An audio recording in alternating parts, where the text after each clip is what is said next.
we have forgotten that most of the work in the world is not paid. And it shouldn't be paid because it's love, it's connection, it's celebration, it's art and community, it's theater, it's dance. And all of that just gets erased when you think that money and stuff is the point of life. T-minus 10 seconds. Welcome to the Journey to Launch podcast with your host, Jamila Souffrant. As a money expert who walks her talk, she helps brave journeyers like you get out of debt, save, invest, and build real wealth. Join her on the journey to launch to financial freedom in 5, 4, 3, 2, 1. Hey, journeyers. Welcome to the Journey to Launch podcast. Up next, I have a rewind episode where I will be sharing my interview with Vicki Robin. So Vicki Robin was on episode 39 of the podcast, and she is considered one of the foundations of the financial independence movement. She and the late Joe Dominguez wrote the very popular book, Your Money or Your Life. And it has been one of the most influential books. Most people, like if they're getting into the fire, the financial independence retire early movement, it's going to be a book people recommend that they read, or there are just a lot of concepts that the movement, quote unquote, basically comes from this book. And so it was an honor to interview Vicki Robin back in the day. So this was episode 39. So this was like years ago, but it was such a great conversation because we really got a chance to talk about how they worked to almost create this movement that was before their time. Like what we're talking about now, people have been talking about this, and why she felt it was important to think about it in ways where it wasn't just about money, it was about life energy and figuring out your enough point. And so we also talk about the 9 transformational steps that you can take within this book or from the book. And I'm really excited to replay this episode because I really do think it's a foundational message that everyone should hear, if not for the first time, but many times. So I hope you enjoy.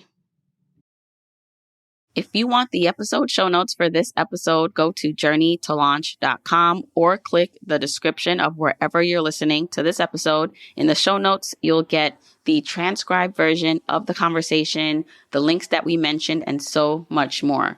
Also, whether you are an OG journeyer or brand new to the podcast, I've created a free jumpstart guide to help you on your financial freedom journey. It includes the top episodes to listen to, stages to go through to reach financial freedom, resources, and so much more. You can go to journeytolaunch.com/jumpstart to get your guide right now. Okay, let's hop into the episode. Hey, journeyers. I am so excited and honored to have Vicki Robin on the podcast. I mean, Vicki, you are, to me, the foremother of the just financial independence awakening movement. And it's funny because I interviewed 2 people over the last couple weeks who have reached financial independence, who are on their way, who are getting there. And they both cited the book, Your Money or Your Life, as foundational resources for them. And you are the co-writer of the original book with Joe Dominguez. So I'm so excited that you're here talking to the journeyers listening and to talk about just like what this book is all about, this movement. And then, the new book, the 2018 updated version is coming out. By the time this episode comes out, it'll be out. So it's so much I want to talk to you about. So first, welcome. Thank you so much for being here. It is my pleasure, my total pleasure. Okay, so just going back just a little bit, Your Money or Your Life. I mean, it was one of the first books, I believe, that really captured the financial independence movement. It was almost not before its time because when you were doing it, you were pushing for it to become like a movement. But can you just talk about that time period? I mean, your co-author, Joe Dominguez, who unfortunately isn't here anymore, his background and what he contributed to this book was amazing. Can you just talk about that background a bit? Sure. Yeah. Joe grew up in Spanish Harlem. His father had TB, and it was back in the days of a TB ward. So his father wasn't home. His mother was Venezuelan, never learned English. So, by the time he was 5, he's the head of the household. And so this is a guy who basically grew up really early and became really clear about life really early. He had to. He was the only moneymaker in the family by the time he was 7. He was bagging groceries and carrying them home for people. So here's Joe in Spanish Harlem. And he was actually tested at a genius level, but he was just going to the normal Harlem schools, and somebody got him into Bronx High School of Science. And so when he was 12, he was asked sort of like that, what do you want to be when you grow up question. And he had to write an essay. And he recalled that the essay he wrote, he said, I want to be financially independent by the time I'm 30. Where he got that, who knows? And this was back in the 50s? This is back in the 50s, right? 50s, okay. He was born in 1938, so he would have been basically, someplace in the 50s. Okay. Yeah. So I used to call him a genius of the ordinary. Some people are geniuses of mathematics or physics, etc. And Joe was a genius of looking at what is and seeing it without any of the filters of what ought to be or what other people have told him. That was his genius. So over time, he accidentally met a guy while he was traveling who turned out to be the son of a major banking house. And when Joe was needing a job someplace in his early 20s, the guy asked him to come and help out at the banking house. And so Joe just applied his genius. And he also had studied mechanical engineering, and he never graduated from college, but he applied the principles of mechanical engineering to the flow of money through the stock market. This is before there were any technical analysis tools. He was one of the originators of the analysis of the stock market based not on fundamentals like what the company is like and who's the leadership, but just based on the movement of stocks. This is the way he was. And when he worked on Wall Street, he said, I want to be out by the time I'm 30. He remembered his original dream. At first, he did some of his own trading and he lost more money than he gained. And he realized his ability to predict the market was skewed by his being in the game. So he never invested for himself, and he worked for an investment banking firm, and he wrote a weekly stock market letter and developed tools for technical analysis back when computers were an entire city block. He had to book Sunday night between 4 and 6 in the morning to run his program so he could write his weekly market letter. And by the time he was 30, he told his boss, I'm out of here. And they couldn't believe it. It's like, what are you doing? You're taking off. You're being written up. And he had to tell them his aspiration really was there's more to life than money. But he had to tell them that he was writing a book. So then, okay, fine, you're writing a book. Anyway, so that was Joe. And he had no desire to be a leader, a guru, a teacher, anything. But after about a decade, people would meet him and they would say, how is it that you don't have to work? So he started to think about, what is it that I did? And the 9-step program is not something that he followed. He just did what made sense to him. And later he distinguished, okay, well, the first thing I did was this, and then I did that, and then I did that. And that became the 9-step program.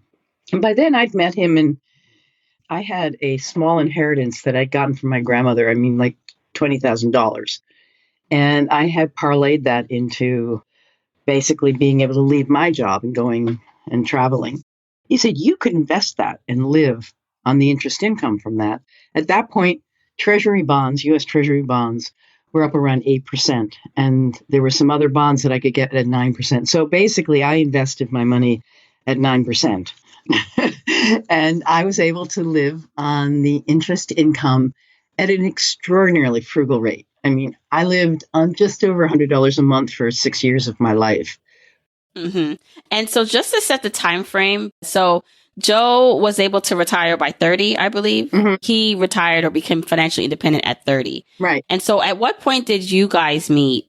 Just soon after he became financially independent. About what time frame was this? Do you remember? Yeah, 1969. Okay, so it's 1969. You two now are, did Joe know or did you know of anyone else that achieved that? No, I mean, it was an era when a lot of people were dropping out.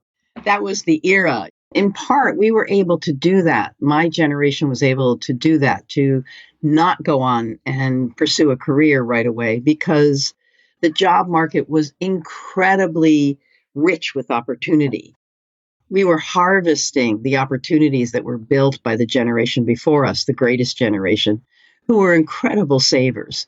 And it was the time of the building of the middle class. I actually started my life right before the rules of the game started changing, and it became more and more difficult to have that middle class ideal of ever onward and upward. But anyway, there were many people who were going back to the land, seeking spirituality. There were many, many people at that time, but nobody had done it systematically the way Joe had. Mm-hmm. Nobody had done the forethought and actually put himself in a financial position where he could be free and stay free. Right. And so you guys met, you started traveling, it's the 60s. And then what happened? So as I understand by reading your background and doing some research on you guys, it's like you started meeting people, sharing kind of your story, and people wanted to understand and learn more. So you started a series of workshops. Exactly. They started the workshops, and we did it in part because we were meeting people who are running idealistic projects to help people think about the environmental consequences of their lifestyles or to be able to grow spiritually. We were meeting all these groups that were trying to provide service. And we thought, well, we could do this workshop that we've been explaining this to friends. We could do it as a fundraiser for these groups that we wanted to support, conferences that we wanted to support. And so that's what we did. We started doing these workshops as a fundraiser for different organizations we wanted to support. And eventually the workshops were so popular that we ran out of organizations that we could give the money to. I created a foundation called the New Roadmap Foundation in 1984. We started teaching in like 1980. And the foundation was designed to take in money from giving our workshops and in an orderly way, giving the money away to projects we wanted to support. Over the next decade or two, we gave away $1 million as proceeds from our teaching to 800 small groups in donations of anywhere from 2,000 to maximum 10 that were trying to make the world a better place. So that was part of our fun. Part of the fun of it was we're doing this teaching and we're not benefiting personally. Well, the benefit that we want to create because we're financially independent is for other people to wake up and to have better lives. So what were you teaching at these workshops? Was it the 9 steps that you talk about in the book? It was exactly that, the 9-step program. And the way Joe taught it was the first part was the philosophical part. There was the, who are you? What are you up to in life? What are your uptightnesses, what we used to call uptightnesses? What are your barriers in your mind about money? I don't know if your listeners will enjoy this, but he used to start the workshop. He'd go up to the edge of the stage and he'd look at some big dude in the front row and he'd say, "Excuse me, how big is yours?" It's like, what? Everybody starts tittering, like, he's like, he looks at the guy, he says, like, "How big is yours?" And it's like, what? Everybody's like, what's happening to us? And then he said, "Your paycheck. Isn't that the most personal thing you can ask a guy? How big is your paycheck?" So right from the instant, he was trying to destabilize people's assumptions about money. So the first part of the workshop would be trying to penetrate those assumptions about money, about who I am, what is possible for my life. And then the second part was the 9-step program. Mm-hmm. And we'll get into more of the technical, like with the 9 steps. And there's so many great concepts in this book that I definitely want to touch upon. So you and Joe, you're teaching these workshops. You're now implanting what you have learned, what you're living, and you're sharing it with other people across the nation. So you're traveling with these workshops and you're trying to teach as many people as possible. And then at some point in the early 90s, you then, or I think it's the early 90s, from what I read, you guys were approached to turn it into a book, which became Your Money or Your Life. Is that correct? Correct. Yeah. We first created a tape course, an audio cassette course based on the live seminar, and we added a workbook. And we distributed that for about 4 or 5 years because the demand was greater than what we could actually physically, personally do. And then after that, an agent read about us in a little magazine and she said, "Oh my God, you have a book in here." So she contacted us and she represented us, and we got a contract with Viking to write Your Money or Your Life in 1990. Right. And what I want to talk about is the impact. So the impact of the first book, because it was a New York Times bestseller. You were on Oprah. Twice. Twice. Like, I mean, you accomplished a lot in the early 90s. So can you just talk about that time period? Because I think talking about the impact that it had then will help lead us into the concepts and what was so transformational about it now. Yeah, it's really interesting because that was the beginning of the 90s. It was like another gilded age. It was the era of Clinton. It was counterintuitive that a book about frugality and saving money would be popular. But I think it was the appeal, the very practical appeal of the basic concepts in the book, how relatable Joe and I were. And of course, being on Oprah, 7 weeks into, somehow or another, they got us on Oprah. Well, they sent her a book, and she actually read the book, and she ordered books for her whole staff. And she said, this book, this is the best book on money. She actually, when we were on Oprah, she held that book up and she said, this is a great book. It will change your life. And of course, when Oprah does that, she has many guests on, but when she looks her audience in the eye and she said, this is it. So we did that show, and the next Monday, it was a New York Times bestseller. The second time I was at Oprah, 1994, 2 years later, they shipped something like 40,000 books out from the warehouse. In a way, Oprah is the kingmaker or the queenmaker. But the other thing was they sent me on a major book tour. Joe didn't want a tour at all, but I loved communicating with people. So on that book tour, I could not find anybody in any of my audiences who wasn't frugal. I did hundreds of media interviews. I couldn't find any interviewer who didn't, at the end of the interview, either on the mic or off the mic, say, I do this very thing. And I realized, wait a second, this is so deep in the American character. We've been sold a story that we're greedy people and unconscious consumers, and consumerism is basically all we want to do. But I find that Americans, they love the art of the deal, honestly. They love to get something for less. They love to brag about getting something for less. Americans are clever, we're can-do, we're do-it-yourself people. And the consumer culture is sort of trying to breed that out of us so that we try to solve our problems with products. We believe ourselves to be incapable, and so we have to buy this soap, this perfume, this whatever to make ourselves once again marginally acceptable in the world.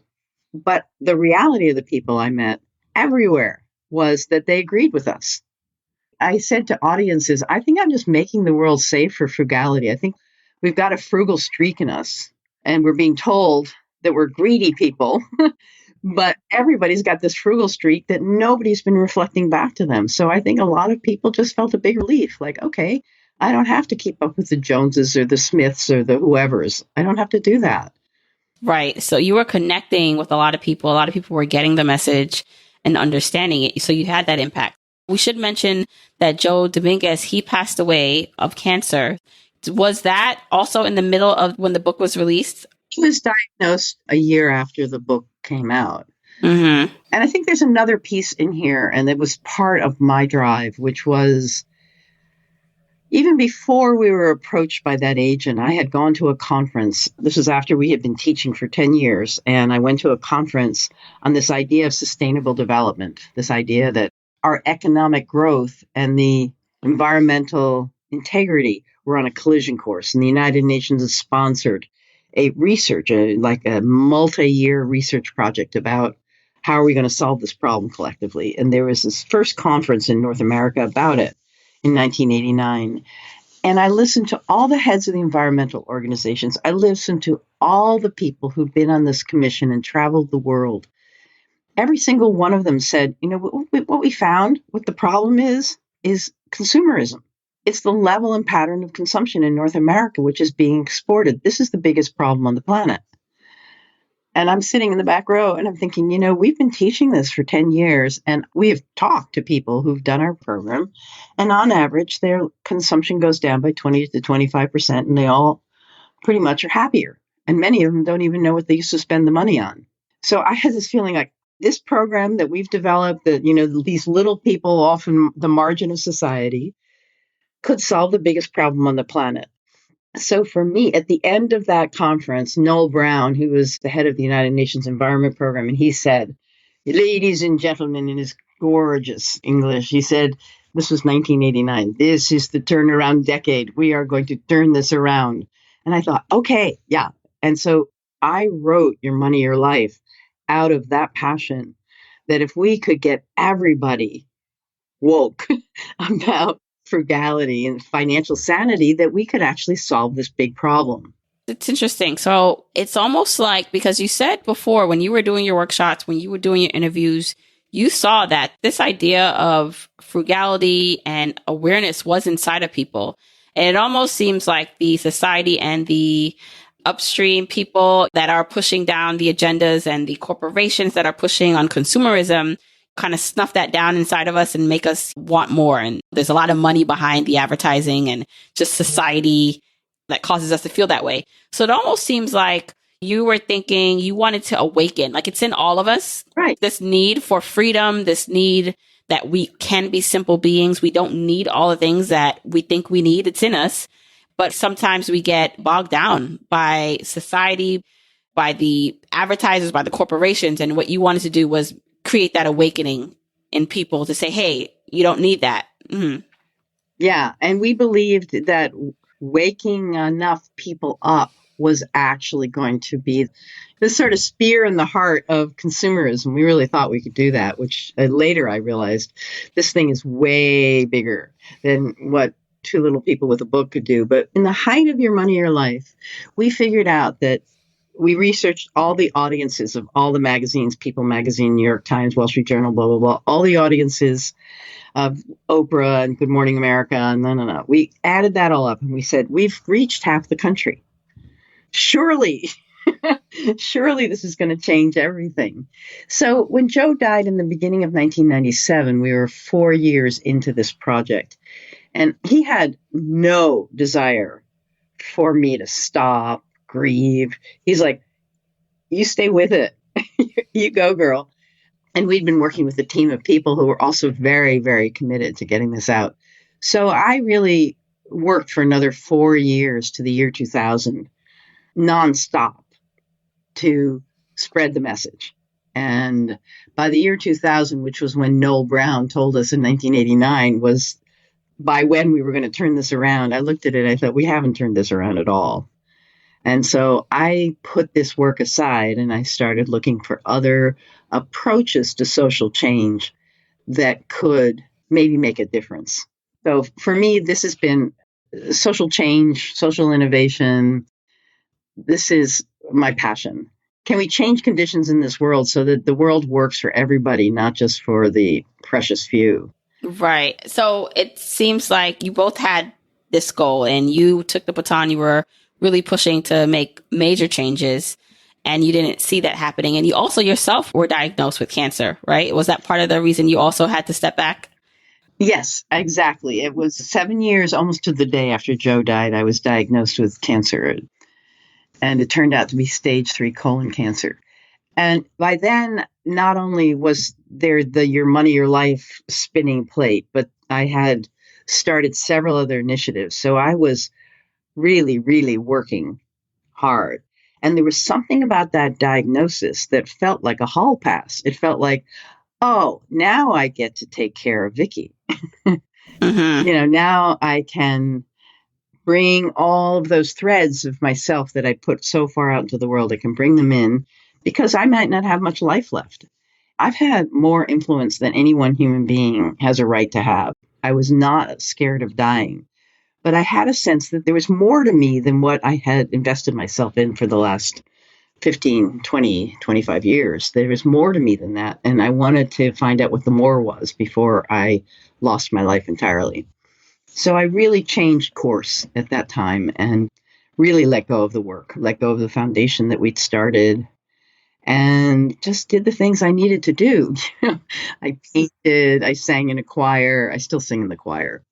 But I started to develop those other aspects of my human self that we had promoted to other people. You get FI so you can be a full range human. But I was on such a mission that I felt like, God, when do I get to be financially independent? When do I get to sleep? Mm-hmm. Yeah, so that was a big lesson for me, that missionary consciousness that had descended upon me in 89, that needed to lighten up. And so I went through a big change at that time. Right. I mean, if we kind of just like skip forward, that kind of brings you to now this a new day and age, right? There's a new crop of financially independent folks out there. The time is different. There's the internet. There's like, so many modes of dispersing information now. And so what led you to now come back and say, you know what, this world needs an updated version of your money or your life? Wow, what a great question. I mean, it seems like an obvious question, but I haven't been asked that yet. So here's the answer. I didn't know that there was this big internet community around financial independence. I had no idea. It was after I took on to do the update that somebody told me that there was this Reddit thing that I had never heard of, and that there was a financial independence community on there. Hundreds of thousands of people. What? Of course, like I Google Joe's name on there to see what they're saying. And, there's a big discussion out there about this. And I had no idea. The second reason was that I'd met a whole bunch of millennials who were bright-eyed, idealistic. They were like me at that age, but they were taking on levels of debt I was pretty sure that they would not be able to flatten in their lifetime. And I started finding out how many people have college debt, that the whole story that worked for the boomers, that the boomers have marketed to their children, trying to do the best by their children, is something's wrong here because it's becoming a failed story. And I realized, look, the banks, they did the subprime mortgages. They've gone around and found pockets of potential debt so that they can harvest more money. And they'd found our students. They'd found our young people. They were harvesting money from our youth. And that's like exactly the wrong way for society to run. We're supposed to like invest in our youth. That's what we do. This image I had in my mind of these old bankers sucking money out of the young people, it was so terrible that I thought, I wonder if I could update Your Money, Your Life and make it relevant to younger people so that they would have access to this teaching. And that's really what inspired me to do it.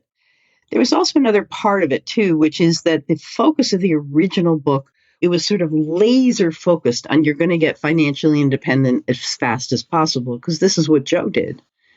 And in the intervening years, I saw that everybody who read the book and actually used any of the tools had an insight about their lives, had some benefit. And very few of them became financially independent. Very few of them did the whole thing. But everybody got something, because the set of tools in this book help to liberate your mind and help to get out of debt and help to do many tasks in your financial life that provide you successive levels of liberation. And so I started to see that I wanted to communicate that. It's not like all or nothing. It's not like you're a good person if you get to FI by the time you're 30, and you're a failed person if you don't do that. It's that every one of us can engage in this self-liberation. And every step of self-liberation, not only do you save money, but there's some sense of yourself like, I'm bigger than this story. I'm more powerful than this story. I'm being fed a story, and it's not my story. I can take it on, but I can also take it off. It's like a coat. It's not my skin, it's a coat, and I can change clothes. And so I wanted to communicate that there are levels of financial independence. And so being out of debt, I mean, just that is a sense of freedom. And, maybe having a bank account where they say that if they had a $400 emergency, they would have to borrow money. Have a bank account where you could ride out stuff. It's more and more, it's like the world cannot pull the rug out from under me. I'm going to make my rug. Mm-hmm. And so that is what I wanted to encourage. And the other thing I wanted to encourage is something that we didn't emphasize, but it was really true for us, and it's very true now, which is our relationships are a form of currency. That actually the dominant consumer society flourishes by us feeling very alone. And so we're trying to solve emotional needs with products. basically the consumer culture prospers as relationships break apart. Like a divorce, now suddenly we need 2 refrigerators, 2 washing machines, Every time you can break a human bond, you can sell a product. And what I've discovered is that my human bonds are actually like currency. It's a current of love. It's a current of connection. And it's completely ridiculous to think you have to buy your way through life. That if you increase your human skills, communication skills, your giving and receiving skills, your thinking of somebody's birthday skills, your volunteering in the community skills, all of these things is actually creating wealth. It's creating community wealth. And I wanted to start to lift up really this idea that money is not the only form of wealth. And as we do our money lives, to invest also, to honor also, all the kinds of work we do that is unpaid. Taking a walk with a friend. I mean, you're not renting a friend to take a walk with you. You just take a walk with a friend. And in that conversation, you might get more therapy than if you paid a therapist.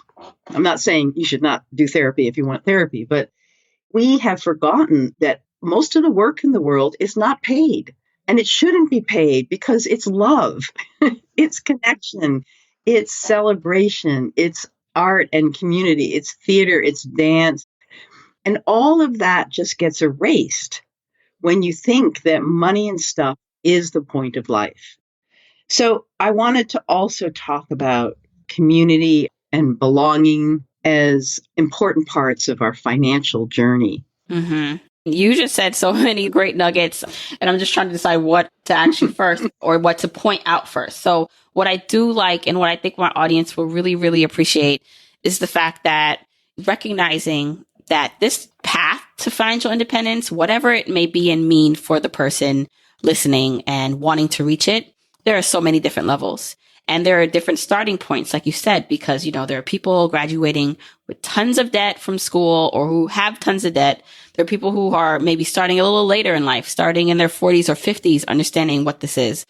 There are mental roadblocks. There are all these things that happen where maybe initially, if you stumble upon the FI movement and you see it as a privileged community where it's a lot of people just who make a lot of money who are able to save and retire in 4 or 5 years, it can be a little discouraging. But if you break it down that, you know what, paying off that $10,000 debt, getting your debt down to zero, saving up the emergency fund, those are all notable and amazing steps to make. And you should be proud of those steps. So while you're still journeying forward, recognize and give yourself credit for that, because it's not just the end goal. I always say that's why I called it Journey to Launch, because it's about the journey itself. Right. Because even after you launch, there's still more journeys, right? Like there's still other things to do. But I love that you do talk about that in the book. And you say this in the book that there's turtles and hares in the book, right? Like there's a way in which you can go fast. And I see a lot of people, especially if you have a good income and you're very frugal, you can go very fast on the journey. Or if you have these other steps you need to do first, you take your time. It's slower. And neither one is right or wrong, but it's very important to at least acknowledge that and talk about it. Yeah, exactly. Also, I say that the granddaddy, if you will, or the grandmother of financial independence is freeing your mind from the messages that the consumer culture feeds you. Is being able to stand in front of a product, whether it's a new washing machine or a new pair of jeans, being able to stand there in front of a product and go like, they want me to buy this, the gleam, the sort of polish on a dishwasher or whatever it is, they want me to buy this. And let me just stop here and think, is this product worth the life energy I invest in earning the money to buy it? And if I buy it on debt, you can just triple that price tag, because by the time I finish paying it off, I'm going to pay 3 times that amount. So you just ask, yeah, I want it. Of course I want it, because I've been programmed to want it. I want everything. Mm-hmm. That's not bad. Wanting isn't bad, but having the ability to step aside in that whole consumer process and become conscious and say, is this worth it to me? Am I going to get out of this thing the amount of pleasure and meaning and purpose that I deserve, given that I am giving the sweat of my brow and the hours of my life to this product. One of the things I say is, I don't own things, things own me. Because everything I own is something I have to take care of and monitor and clean up after and stuff like that. So I think things have to earn their way into my life. That's why I say that consumer culture is like we think it's our skin, but it's really just a jacket and we can take it off. And so you are primary and the product is secondary. And once you start thinking, I'm primary, who I am, the things I think, the things I care about, the people I help out, the books I like reading, I am primary. This is my life. I am not a consumer. I'm a citizen. I'm a human. So that freedom to take yourself back, so much saving money and getting out of debt and developing your emergency fund comes out of that sense of dignity and autonomy, self-respect. For me, that's the first layer of financial independence, is freeing your mind. Who knows what your free mind is going to do? Right. It's very powerful. And I want to get more into the technical things of the book because it's so good and it has so many good points. But one of the questions that you ask people to ask themselves is, what is enough? Because that will also help determine where you stop and you say, okay, do I really need this updated phone? Do I really need this updated car? And it's not to say that if you really, really want those things, you can't have it. But like you said, stepping back and asking, like, what is enough for you? Like, at what point does the happiness peak and start diminishing? And you talk about that a lot, saying that there are people making money and they're not more happy. You know, the more money they make, it doesn't make them happy. So can you just touch upon that? Sure. This idea of enough, I'm sort of talking about the consumer culture like it's sort of a monster in your closet that's going to eat you. But in a way, it is a monster in your closet that's eating you if you're having trouble managing your expenses. And so one of the ways it functions is this idea of more is better. We all think that. If I have one, two is better. You know, I have one pair of shoes, two is certainly better. And two pairs of shoes, three would be better. And three pairs of four is better. And then five is better. We continually think that if something brought us pleasure initially, that if we had more of that thing, we would get more pleasure. We think of it as linear. But when you think about it, your first pair of shoes, if you have no shoes, that's like ecstasy. And then the second pair of shoes, oh my God, I have two pairs. But you get out to your sixth or eighth or 10th pair of shoes, and it really is not making the difference that first, second, or third pair made.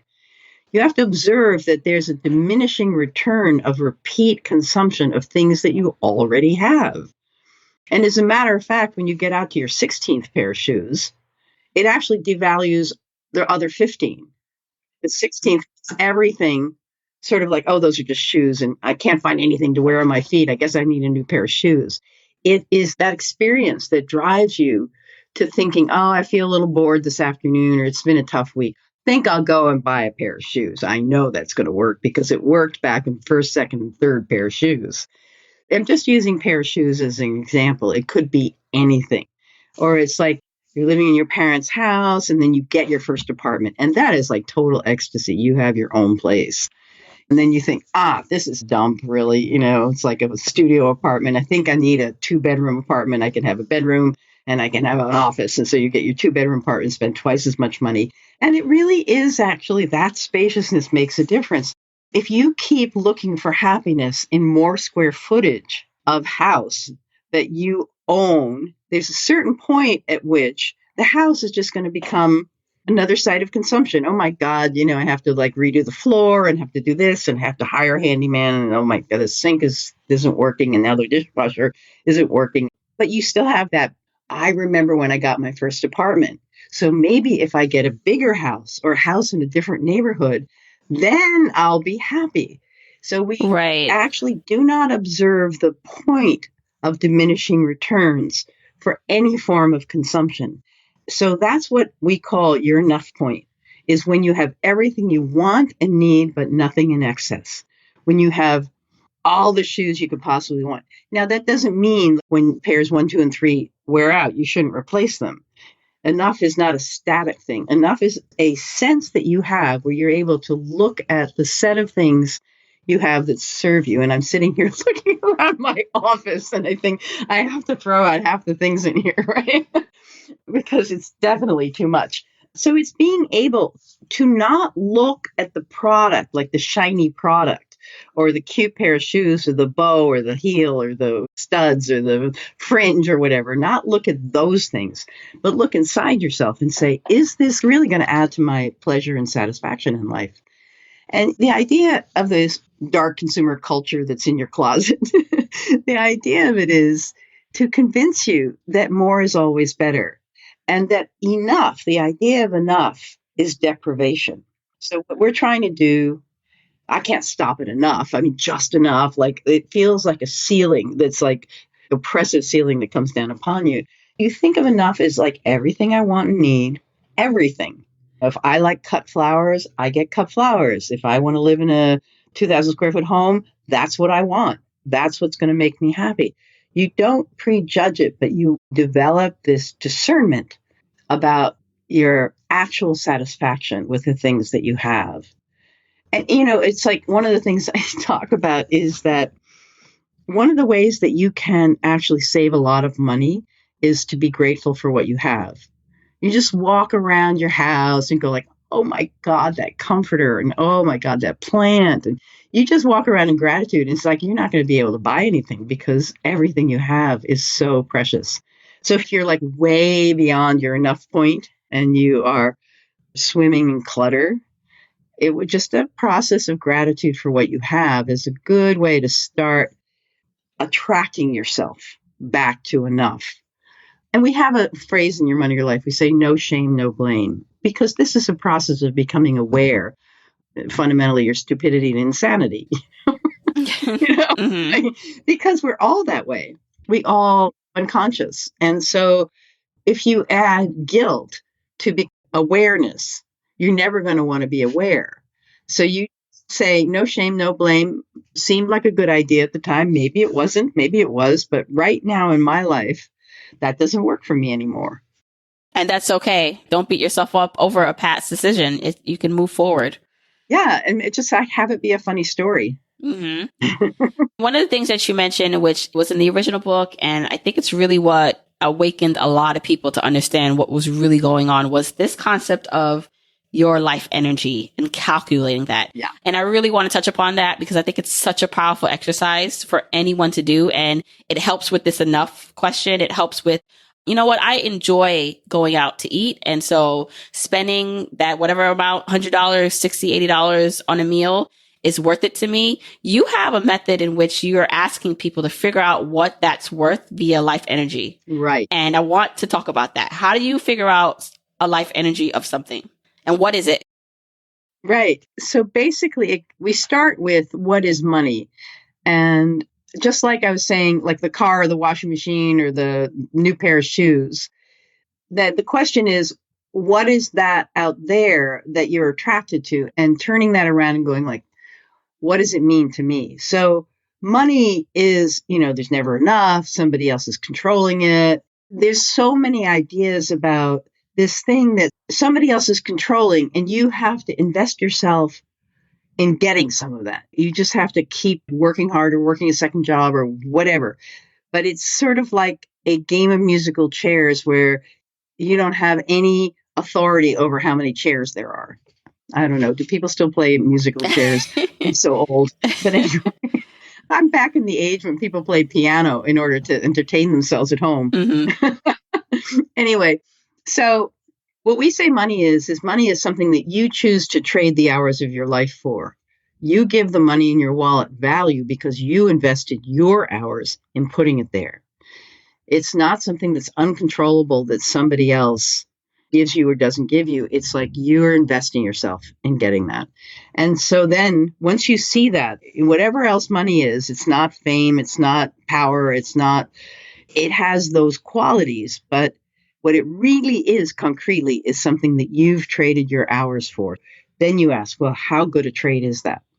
And so you say, okay, well, I make $20 an hour. But then you compute, okay, I'm not just working, 8 hours a day because I've got 2 hours a day on either side of that. That's my commute time. So I've got to actually say, no, it's not a 40-hour work week. It's like an extra 2 hours a day commute time. So you have to add that in. And every hour that you add in to hours spent related to my job actually reduces your real hourly wage. You see that? Because I had to spend 10 hours to get that money, not 8. Looked like 8, but it's 10. And then you start to take a look at also what are the expenses, whether it's the commute expenses or the kind of clothes you have to wear for your job, whether it's blue collar, pink collar, white collar, whatever, your uniforms, and sometimes a business suit is just a uniform. And so those are expenses, things you have to buy in order to be able to make that money. Really, you have to subtract that from your wage while you're adding the hours. And when you do this calculation, and I will say that I'm working with a man who has his own blog, Grant Spatier, on doing a platform for Your Money, Your Life. It's yourmoneyyourlife.com. And we have developed a calculator there that people can use to figure out their real hourly wage in a sort of general way. You can get down to further specifics. On average, when people do this calculation, they realize that their real hourly wage is about a quarter of their nominal wage. You're making $20 an hour. You're actually trading what they call disposable income. I don't know why you should dispose of it. But anyway, your disposable income is $5 an hour. Right. On your way to work, you get a latte and a muffin every day because you're busy and you didn't get up in time and stuff like that. And you go like, okay, I'm paid $5 for that. That's an hour of my workday. Do I think I'd like to get up another 5 minutes early and make my own coffee?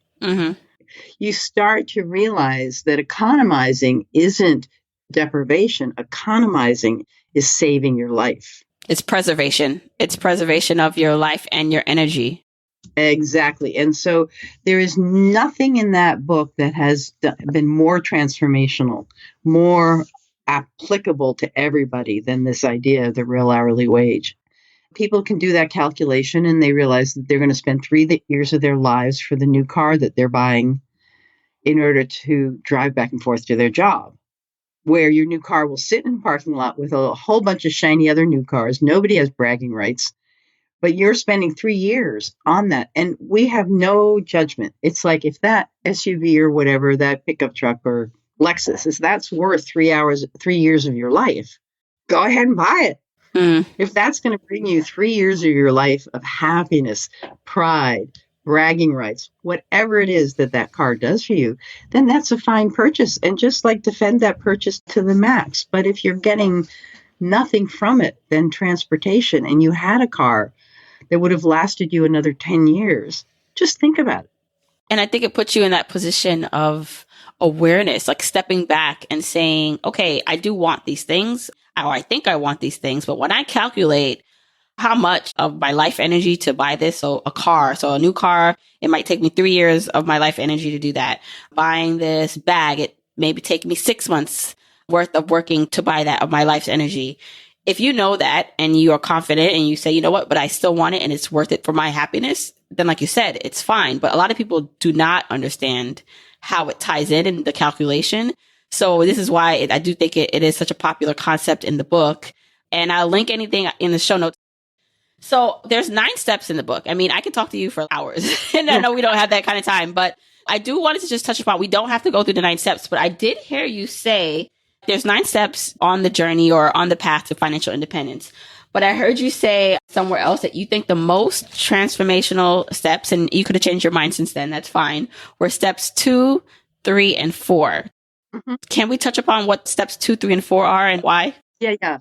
I think those are the central transformative tools, and the rest is based on that. And step 2 is calculating your real hourly wage, and then tracking every penny, or now it might be every dollar that comes into and goes out of your life. And why you're doing that is not like your financial planner told you you were a bad girl and you have to cinch up your belt and do this. You're doing it because you become curious about, where's my life going? It's my life. Where is it going? And so you track your money. When we started this, Joe kept a little book in his pocket and I kept a little index card in my wallet and I wrote down everything. And I slowed down the grocery line while I wrote down my expenses. Now, there's so many ways with apps and stuff that you can actually keep track of this. And right now, I pay for almost everything with my debit card. And so the bank tracks for me. And then I have the categories established. So it's really easy for me. So you track every penny you spend. And then that's the second step. The third step is you put those expenses once a month. At the end of the month, you look at those expenses and you create categories that fit your lifestyle. And you sort your expenses out into categories. That's starting your process of discernment. Why we say you should do this and not just use a standard budget book categories is that we have this idea of your gazingas pin. You know, your gazingas pin is the thing you buy. You actually don't need. You have 10 of them at home, but you're like just so attracted to it in the store. Mm-hmm. I think I have a gazingas pin thing around these Annie Chung noodle dishes because I got way too much of them in my cupboard. Every time you see that, you think, oh, I like that. Anyway, you start to take a look at what's my pattern of spending. Because like in food, it's not just food. It's like restaurant food. It's farmer's market food. It's grocery store food. And it's candy machine food at work. You might have 4 categories around food. So that once you're assigning each expense to a category, you start to see the pattern of your spending. You start to see the things that are very basic spending, like your grocery store food you cook at home, and then the pizza you order in or whatever. You start to see what you're doing. You become aware of the pattern of your life. Or clothes. It may be that you have work clothes and you have the clothes you wear around the house. Or you might, like with that earlier example, you might have a category called shoes. Like you just really want to see, what am I doing on this shoe thing? You know, so you start to develop these categories. Beauty products. You might have bad skin and you actually have $100 a month habit of beauty products trying to deal with the fact that you don't like your skin. When you start to do these categories, you start to see what's going on. So that's the third step, is you sort your expenses out into categories that fit your lifestyle so that you can see the pattern of your spending, which is actually looking at the pattern of your thinking. Then you translate each of those totals of each category into hours of my life I invested to get this. So let's say we're at $5 an hour real hourly wage and you spend $100 on beauty products. That was 20 hours of your life. That gives you a sobering piece of information. Step 4 then is you go through all of those categories, not in the dollars, but in the hours, and you ask 3 questions. First, did this make me happy in proportion to the amount of hours I invested? Your beauty products could be like, absolutely, I would spend 40 hours of my life. I love those things. You know, the different blushers and the different this and the different that. You might think, oh my God, I could really use those 20 hours because I'm doing my college degree at night. I could use 20 hours for study. So you start to just look at it. No shame, no blame. Was that worth it to me? Did it bring me 20 hours of happy? And then you ask the question about what's my purpose in life? What am I aiming toward? What gives my life meaning? And it could be being a great parent, or it could be that you have a dream of getting a college degree or an advanced degree in something because you want to be a lawyer, or, you know, whatever it is. Where are you aiming your life? Not just sort of like the shorter term happiness, but the larger term satisfaction.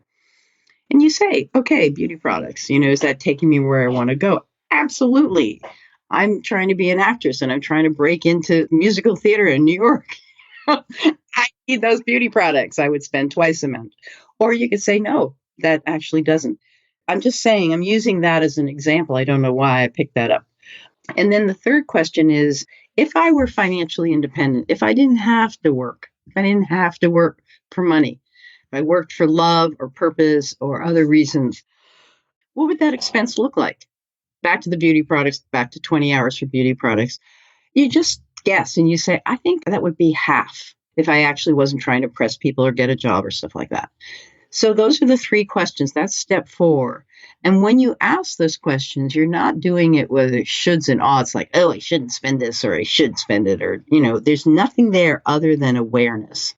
So the next time you're at the store and your Gazingas pin is blusher, let's say, you're at the blusher counter and you're about to buy the blusher and you go like, wait a second, I have 10 blushers at home and this isn't going to bring me happiness, satisfaction, purpose. This is just some program that's running off. So you stop buying those items, not because you're bad or you shouldn't.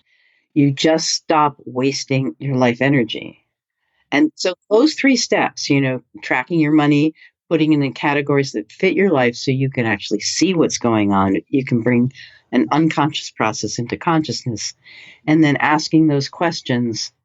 That's what actually, I think when people do those things, that's why their expenses go down so rapidly. I agree with you. I think, again, this is really about awakening. And if you notice, like a lot of our conversation, yes, there's action, but it all stems from behavior and mindset and not feeling like deprivation. Right. So, I was going to ask you, because I'm trying to compare it to, you had a great run with the first edition of Your Money or Your Life, and you reached a lot of people. You got on some major networks and you really thought you were making a change. And you did. I mean, there are people today who haven't read the updated version, who were still reading the older version and said, this has impacted my life. But it didn't take off and it didn't do what you thought it could do. Now we're in a new age, the internet age. Like you said, there's this new crop of financial independent folks or aware people about finances talking about it. Do you feel that this time is different? Like this can work if it can catch fire quicker because of the internet age, because we're able to build community virtually?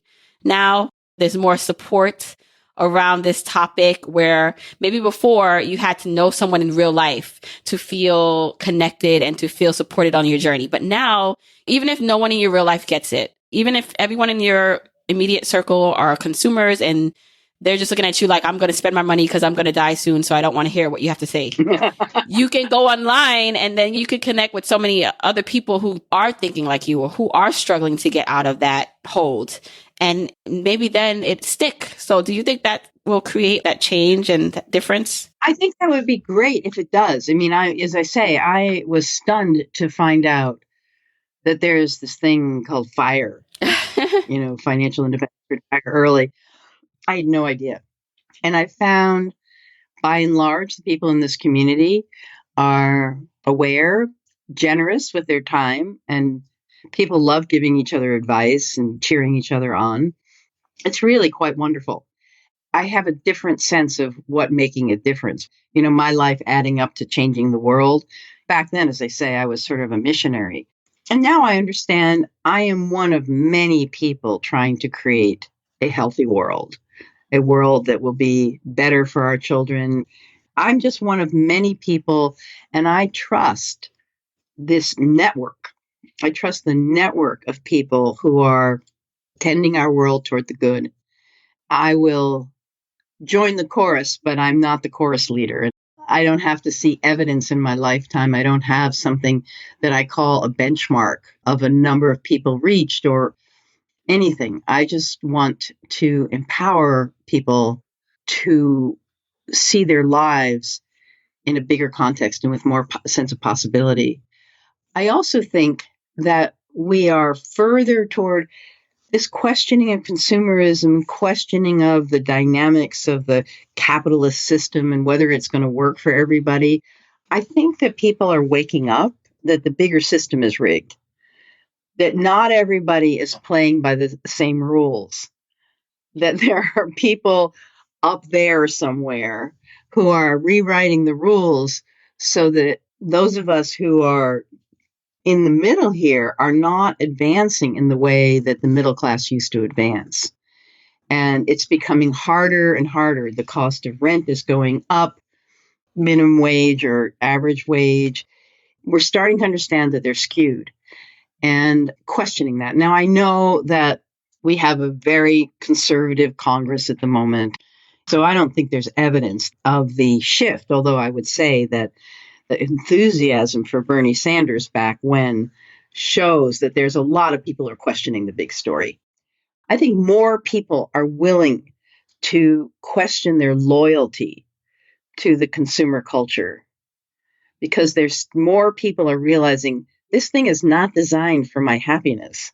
This thing is designed to take money out of my wallet. So more and more people are waking up all by themselves to that there's something about this game that's off. And I am going to unhook from the game and reclaim my life, whatever that looks like.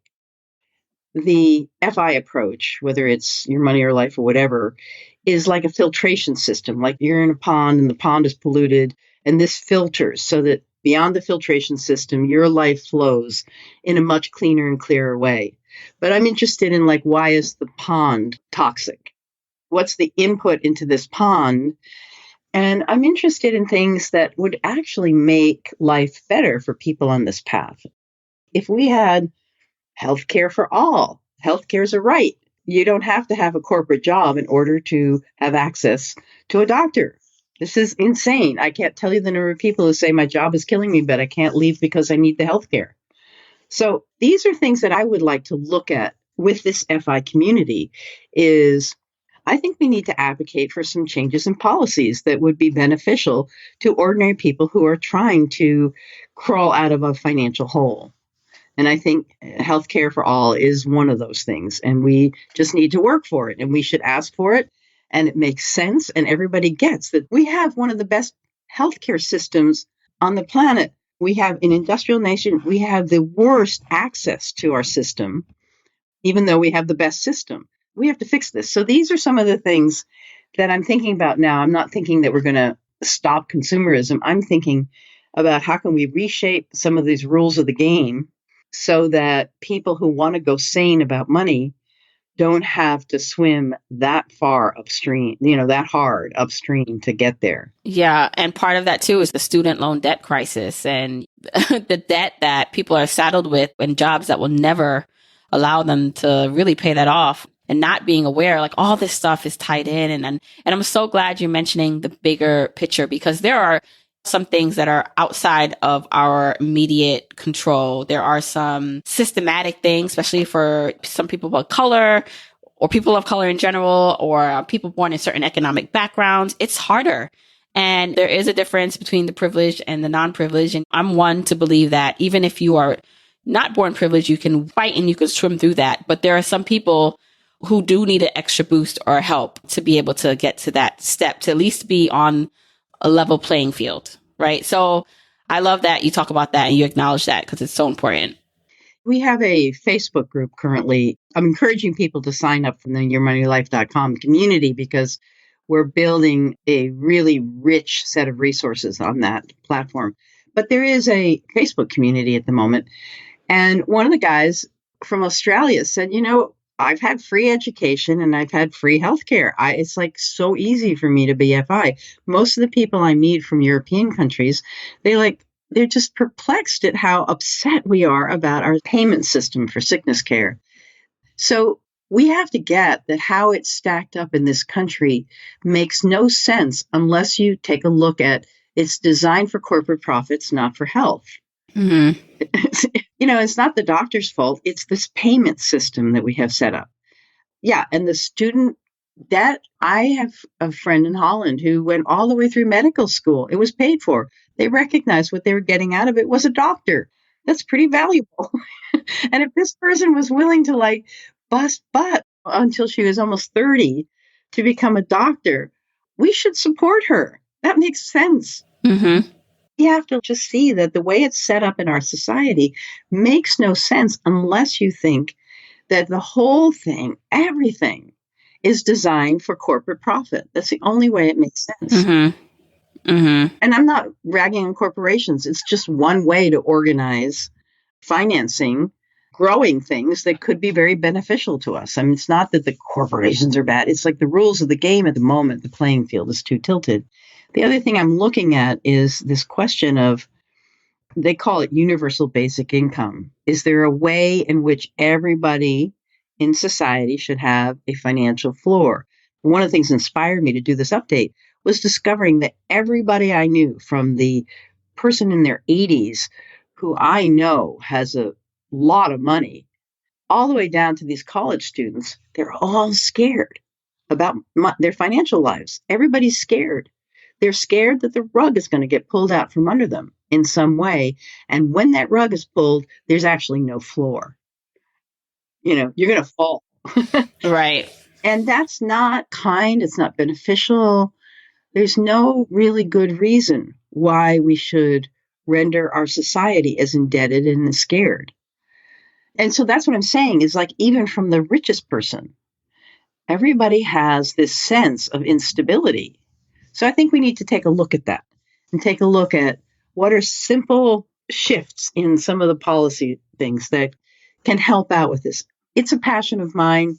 I have the luxury of thinking about these things because I've been financially independent for so many years, and it gives me the luxury of time and attention to really think about big things and invest myself in them. So let's take a look at what's poisoning the pond. Right. It's a look at the bigger picture and how we fit into it. Again, I could go on talking to you forever. This was amazing. And I know that my audience will really enjoy this. So everything we talked about, I'd link in the show notes where I can. And I just want to thank you. So where can people find out more about you if they are like, okay, I got to find out more about Vicki. What's going on with her? What's your website? Where can they reach you? Okay, so yourmoneyyourlife.com is the website for everything about Your Money, Your Life. I have a personal website. It's sort of like a brochure online, but if people want to read about things that I've done in my life and my bio and stuff like that, it's VickiRobin.com. Mm-hmm. Duh. So that's where you can find out more about me. Yeah. So those are the two resources. Awesome. Well, thank you so much, Vicki. This was amazing. All right, Journeyers, I hope you enjoyed that episode with Vicki Robin. Once again, let me know if you did enjoy it or you have a takeaway. You can screenshot this and then share it on your socials on Instagram, Twitter, or Facebook. Send a message. I love hearing what you learned or what inspired you from the book. And most importantly, share this with a family member or friend. That's the best way to get people on the journey with you. It's a lonely journey to do this alone. And I know I talk a lot about having community, and virtual community is great, right? I love being able to talk to you. I love that you're able to find each other on social media. And I think that's the best way. If there's no one else in your life that gets it, you still can do this, right? Like you can still join Facebook groups and follow the hashtags and find the different people within this community that you connect with to keep you accountable. But there's nothing that can replace, though, someone in your real life who's also on board or who's interested that you can share this with. In a non-judgmental, condescending way. And the best way to do that is to send them information that you find inspiring and, let them have their own conclusions. But I know for me, this was super helpful. When I started to kind of get into this, I used to send my husband episodes of other podcasts before I had a podcast and articles. And it was just nice knowing that someone in my real life understood the concept. So that way, when I told him, hey, I'm going to quit my job, I'm going to reach financial independence and go on this movement, he was just like, oh, so that's what this is. So I hope you enjoyed this episode, and I'll see you next week. And by the way, so the month of August, if you've been listening every week, has been rewinds for most of them. But I am planning to start back up in September and beyond with brand new episodes, with new interviews. I'm actually planning to do all solo episodes. I got some exciting updates and just things I want to share with you that I've been thinking about and working on, and that will help you with your financial journey. So stay tuned and make sure you are following this podcast. So that means you won't miss an episode because you're following it on Apple Podcasts. You click that plus button on the top of the Apple Podcast screen, or you follow it wherever you're listening. It doesn't have to be Apple Podcasts, but the most important thing is that you are locked in so you don't miss an episode. All right. See you next week. Don't forget, you can get the episode show notes for this episode by going to journeytolaunch.com or click the description of wherever you're listening to this. And you can still grab your Jumpstart guide for free to help you on your journey to financial freedom by going to journeytolaunch.com/jumpstart. If you want to support me and the podcast and love the free content and information that you get here, here are 4 ways that you can support me and the show. 1, make sure you're subscribed to the podcast wherever you listen, whether that's Apple Podcasts, that purple app on your phone, your Android device, YouTube, Spotify, wherever it is that you happen to listen. Just subscribe so you are not missing an episode. And if you're happening to listen to this in Apple Podcasts, rate, review, and subscribe there. I appreciate and read every single review. Number 2, follow me on my social media accounts. I'm at Journey to Launch on Facebook, Instagram, and Twitter, and I love interacting with journeyers there. 3, support and check out the sponsors of this show if you hear something that interests you. Sponsors are the main ways we keep the podcast lights on here, so show them some love for supporting your girl. 4, and last but not least, share this episode, this podcast with a friend or family member or coworker so that we can spread the message of Journey to Launch. All right, that's it. Until next week, keep on journeying, journeyers.